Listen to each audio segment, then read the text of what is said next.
உங்க கட்சியிலேயே நீதி கிடைக்கல, தமிழக பெண்களுக்கு எப்படி? தமிழக முதலமைச்சர் அவர்கள் இந்த பிங்க் பேட்ரோல் அப்படின்னு சொல்லிட்டு சிறப்பு வாகனத்தை கொடுத்து சிறப்பாக பெண்களால் பெண்களுக்கான பாதுகாப்பை உறுதி செஞ்சாங்க.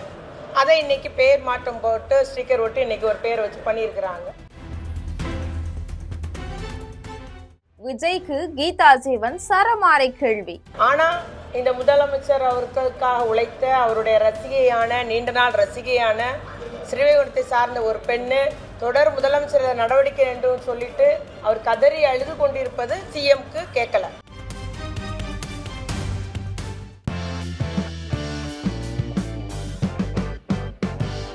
தமிழகத்துல பாலியல் குற்றங்களை அதிகரிச்சு வர்றது குறித்து தனி மனித ஒழுக்கம் ரொம்ப முக்கியம் அப்படின்னு முதலமைச்சர் விஜய் அண்மையில பேசியிருந்தாரு. இதை குறிப்பிட்டு பேசியிருக்கக்கூடிய திமுகவுடைய முன்னாள் அமைச்சர் கீதா ஜீவன் தன்னுடைய பொறுப்பிலிருந்து முதலமைச்சர் நழுவ பார்க்கிறார் அப்படின்னு விமர்சனம் செஞ்சிருக்கிறாரு.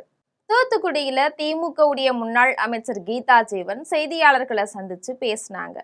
அப்போ தனி மனித ஒழுக்கம் தான் சமூக ஒழுக்கம்னு எல்லாருக்குமே தெரியும். அதை சொல்லிட்டு பொறுப்புல இருந்து கை நழுவ பார்க்கிறாரா முதலமைச்சர் விஜய்?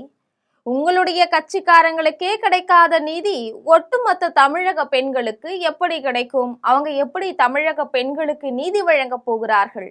அதே போல இவங்க ஆடியோ லான்ச் மாதிரி பண்ணிட்டு அதுல பேசுறாரு, தனி மனித ஒழுக்கம் தான் முக்கியம், தனி மனித ஒழுக்கம் தான் சமூக ஒழுக்கம், பெரிய ஒரு கண்டுபிடிப்பு தத்துவம், எல்லாத்துக்கும் தெரியும் இது. அதை சொல்லிட்டு அவருடைய பொறுப்பிலிருந்து கை நழுவ நினைக்கிறாரா அப்படின்றது எங்களுடைய சந்தேகம். சென்னையில் நடந்த சிறுமி வன்கொடுமை, ஸ்ரீவைகுண்டத்துல நடந்த இளம்பெண் பாலியல் வன்கொடுமை, இதிலெல்லாம் தாவேக கட்சியினர் ஈடுபட்டு இருக்கக்கூடிய நிலையில நீங்க ஏன் நடவடிக்கை எடுக்கல அப்படிங்கிறது தான் எங்களுடைய கேள்வி. உங்களுடைய கட்சியினரை கூப்பிட்டு நடவடிக்கை எடுங்க. திமுக தலைவர் மு.க. ஸ்டாலின் முதலமைச்சரா இருந்தப்போ எல்லாத்துக்கும் சிஎம் சார் தான் பொறுப்புன்னு சொன்னீங்கல்ல. இப்போ விஜய் முதலமைச்சரானவுடன் தனி மனித ஒழுக்கம் தான் சமூக ஒழுக்கம் அப்படின்னு சொல்றீங்க. ஆளுகின்ற ஆட்சி தான் பொறுப்பு. சட்ட ஒழுங்கா இருக்கட்டும், அந்த பெண்களுடைய பாதுகாப்புக்கு ஆளுகின்ற ஆட்சியாளர் தான் பொறுப்பு. உங்களுடைய கட்சியினரே சென்னையில நடந்த அந்த சிறுமி வன்கொடுமையா இருக்கட்டும், இல்லை இந்த ஸ்ரீவைகுண்டத்தில் உள்ள இவர்கள் தாவாக்கினர் இந்த இதெல்லாம் நீங்கள் நடவடிக்கை எடுக்கலை. ஏன் நடவடிக்கை எடுக்கலை?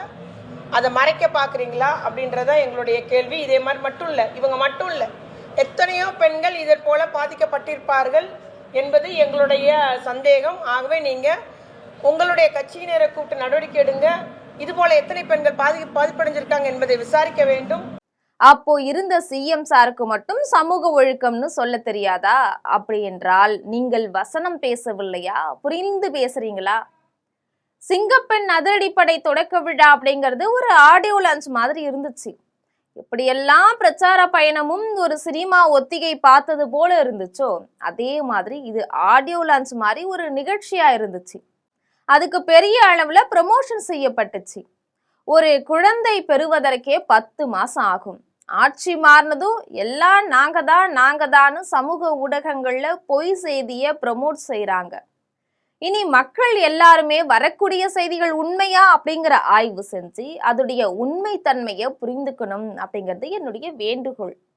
ஆனா சிங்கப்படைன்றது ஒரு ஆடியோ லான்ச்னு சொல்லாம அவருடைய பாணியில எப்படி எல்லா பிரச்சார பயணமும் ஒரு சினிமா ஒத்திகை பார்த்த மாதிரி ஒத்திகை பார்த்துட்டு வந்து மக்கள்கிட்ட பேசுகிற மாதிரி இதுவுமே ஒரு ஆடியோ லான்ச்சிங் மாதிரி ஒரு நிகழ்ச்சி நடந்தது. அதை பெரிய ப்ரமோஷன் பண்ணாங்க. அதுக்கு ஒரு நரேட்டிவ் உருவாக்கி ப்ரமோஷன் பண்ணி எல்லா தளத்திலையும் கொண்டு போய் சேர்த்தாங்க. உதாரணமா தூத்துக்குடியில நான் அமைச்சரா இருந்தப்போ 850 சிசிடிவி கேமராக்கள் வைக்கப்பட்டிருந்தது.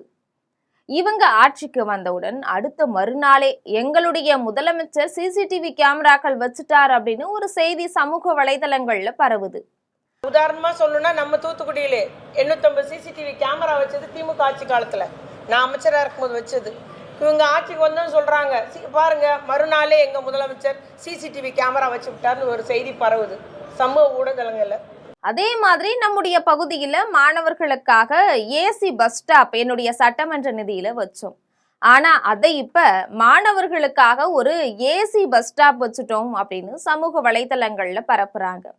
அதே போல நமக்கு ஏசி பஸ் ஸ்டாப் நம்மளுடைய பகுதியில் மாணவர்களுக்காக வச்சு கொடுத்தது என்னுடைய சட்டமன்ற உறுப்பினர் நிதியில் வச்சோம். அதை போட்டிருக்காங்க அவங்களுடைய தாவாக்கவினர். பாருங்க, ஒரு ஏசி பஸ் ஸ்டாப்பு எங்க முதலமைச்சர் மாணவர்களுக்காக வச்சுட்டோம் நாங்கன்னு. திமுக ஆட்சியில கொண்டு வரப்பட்ட பிங்க் பெட்ரோல் அப்படிங்கிற திட்டத்தை பெயர் மாற்றம் செஞ்சு ஸ்டிக்கர் ஒட்டி சிங்கப்பெண் சிறப்பு அதிரடிப்படை அப்படின்னு தொடங்கி இருக்கிறாங்க அப்படின்னு பேசி இருக்கிறாங்க.